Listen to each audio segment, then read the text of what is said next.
School of ম্যাথের এই পর্বে তোমাদের স্বাগতম। আশা করি তোমরা সবাই ভালো আছো। এবার তোমাদের জন্য 16.1-এর সর্বশেষ প্রশ্ন 10 নম্বর প্রশ্নটি আলোচনা করব।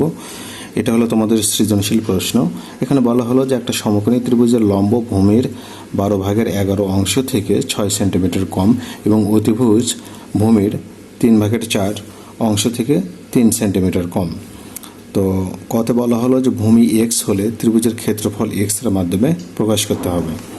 তো আমরা তাহলে শুরুতেই ভূমি এখানে ধরে নেব এক্স, 10 নম্বর 10-এর ক আমরা ধরে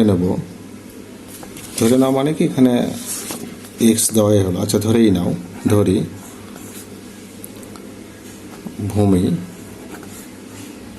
ভূমির দৈর্ঘ্য এক্স সেন্টিমিটার আমরা ধরে নিলাম। তাহলে লম্বের দৈর্ঘ্য কি হবে?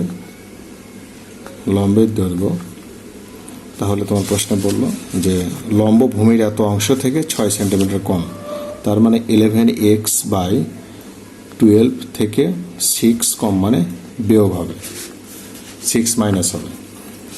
এখন অতিভুজ তাহলে কি হবে? আচ্ছা অতিভুজ তো মনে হয় আমাদের দরকার নেই, যেহেতু এখানে ক্ষেত্রফল এক্স এর মাধ্যমে চাইলো।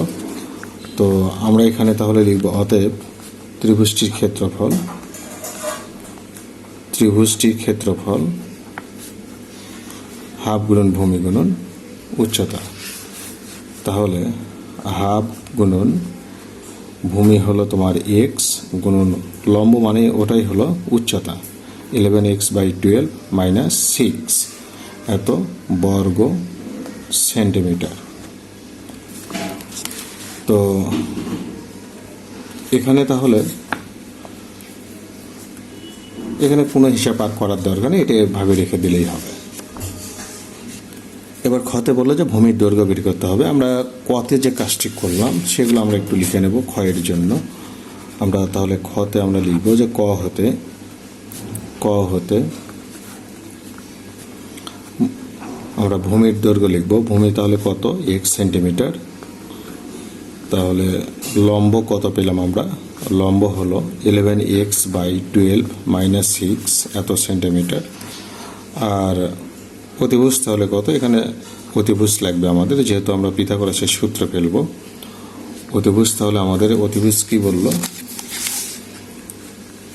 অতিভুজ হলো ভূমির 4/3 অংশ থেকে ভূমির, তাহলে আমরা এখানে লিখব ভূমির 4/3 অংশ থেকে 3 সেন্টিমিটার কম -3।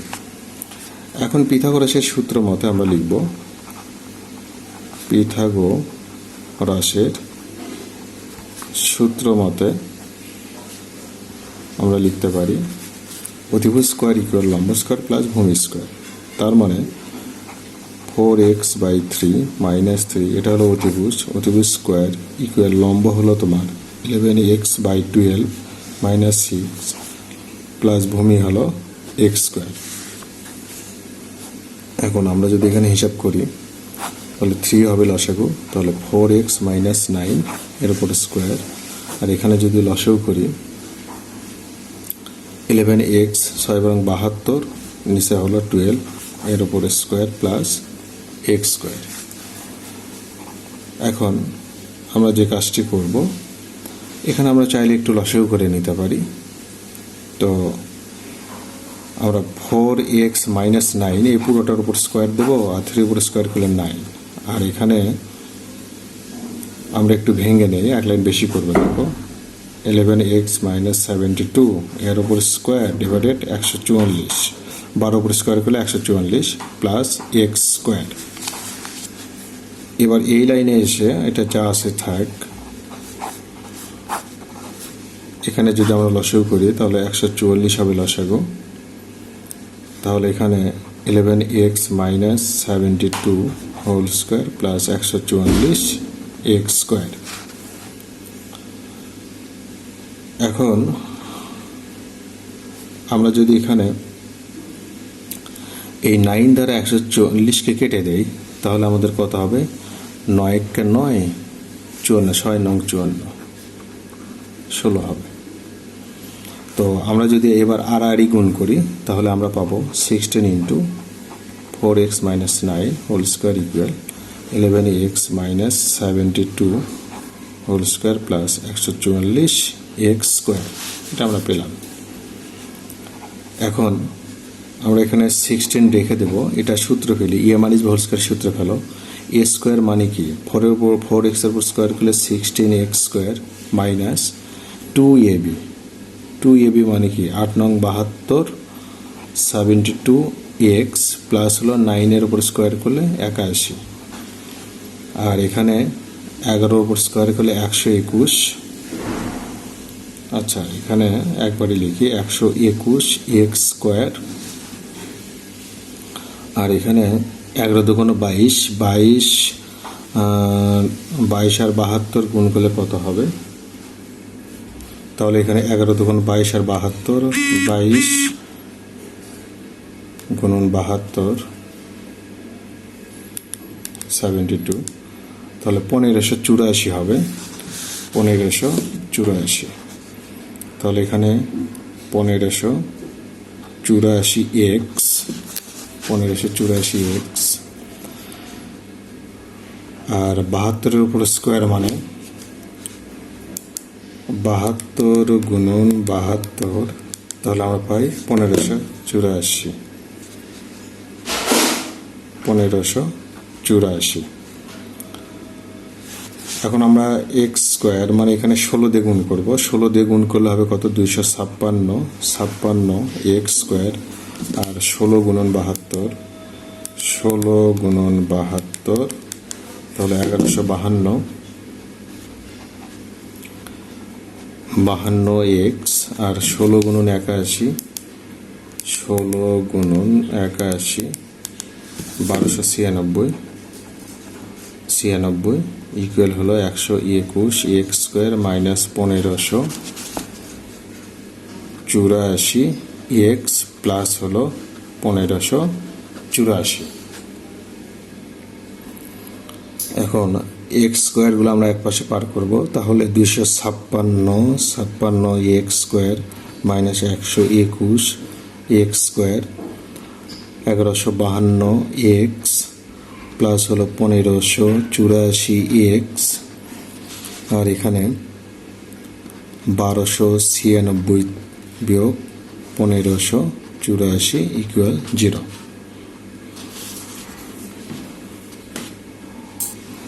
আচ্ছা, আমাদের এখানে 72, এটা হিসেবটা একটু চেক দিই। 72 গুণন 72, এটা হবে 5184। আমি আন্তরিকভাবে দুঃখিত, এখানে হবে এটা 5184, এটা হবে 5184। 256 এক্স, একটু এক লাইন বেশি লিখবো, আগে পার করবো না, ডান পাশে হিসাবটা করে নিলে আমাদের আসবে 265 এক্স স্কোয়ার মাইনাস হলো 1584 এক্স আর প্লাস হলো 5184। এবার আমরা একটু পার করি। 256 এক্স স্কোয়ার থেকে যদি আমরা ডান পাশে পার করে, বাম পাশে পার করে নেব, 1152 এক্স প্লাস হলো 1584 এক্স, তারপর 1296 বিয়োগ হলো 5184। এখন যদি আমরা হিসাব করি 256 আর 265, তার মানে আমরা 69 এক্স, তার মাইনাস 9 এক্স স্কোয়ার, আর এখানে 1152 আর 1584, তাহলে এখানে যদি আমরা বাদ দেই তাহলে আমরা পাবো প্লাস হলো 2, তারপর 5 3 4 এক্স, আর এখানে বিয়োগ করলে আমরা পাবো 6 8, তারপর 8, তারপর 8, তারপর হলো 3 ইকুয়াল 0। এখন যদি আমরা -9ই কমন নেই তাহলে ব্যাপারটা কি দাঁড়ায়? তাহলে এখন যদি আমরা এক্স স্কোয়ার মাইনাস 48 এক্স রেখে দেই প্লাস 430 32 ইকুয়াল 0 হয়, অর্থাৎ -9 দ্বারা উভয় পাশে ভাগ করলাম। তো এক্স স্কোয়ার মাইনাস 48, এটা আমরা একটু ভেঙে নেব। 30কে যদি আমরা ভেঙে নেই তাহলে দেখা যায় 2 দুগুণে 4, 2 একে 2, 6 দুগুণে 12, 2 একে 2, 0, 8, 2 এক 5 দুগুণে 10, 4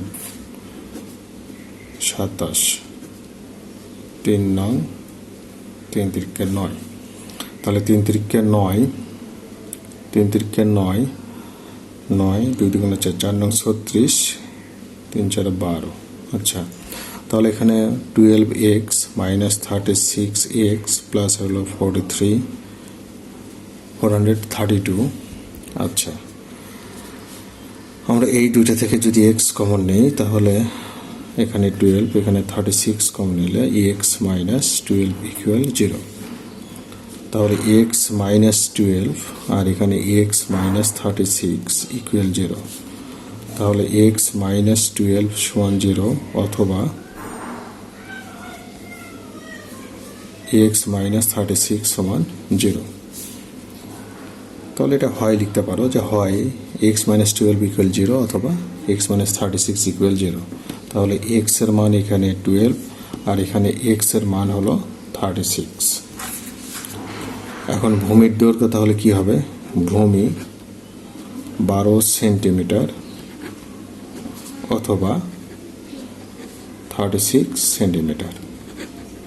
গতে বলে যে ত্রিভুজটি ভূমি যদি তুমি 12 সেন্টিমিটার নাও তাহলে পরিসীমা বিশিষ্ট সমবাহু ত্রিভুজের ক্ষেত্রফল। এখন ভূমি কিন্তু আমি দুইটা বের করলাম, একটা হলো 12 সেন্টিমিটার, একটা হলো 36 সেন্টিমিটার। কিন্তু প্রশ্নে আমাদের 12 সেন্টিমিটার এটা নিয়ে কাজ করতে বললো, সেই ক্ষেত্রে ক্ষেত্রফল কত আসে এটা আমরা দেখব। তো আমরা গয়ের জন্য যে কাজটি করব, আমরা লিখব খ হতে ভূমি 12 সেন্টিমিটার। আচ্ছা, তো আমরা তাহলে লম্বটা বের করে নিই। লম্ব হলো 11x, মানে এখানে x এর জায়গায় 12 বসাও, নিচে হলো কত 12 মাইনাস 6, তাহলে 12 কেটে যাবে, তার মানে 5 সেন্টিমিটার এটা পেলাম। আর অতিভুজ আমাদের তাহলে আমাদের 4x, মানে এখানে 12 লিখবো আর নিচে হলো 3 বিয়োগ হলো 3, 3 4 12, 16 থেকে 3 বাদ দাও, তাহলে 13 সেন্টিমিটার আমরা অতিভুজ পেলাম। এখন আমরা পরিসীমাটা বের করে নেব। অতএব পরিসীমা সমান, তাহলে 3টা বাহু আমরা যোগ করি, আমাদের তাহলে 5 সেন্টিমিটার, 12 সেন্টিমিটার আর হলো 13 সেন্টিমিটার। তাহলে আমরা পেয়ে যাই কত 25-30 সেন্টিমিটার আমরা পেয়ে গেলাম, পরিসীমা 30 সেন্টিমিটার।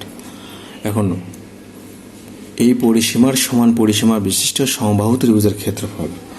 তাহলে সমবাহু ত্রিভুজের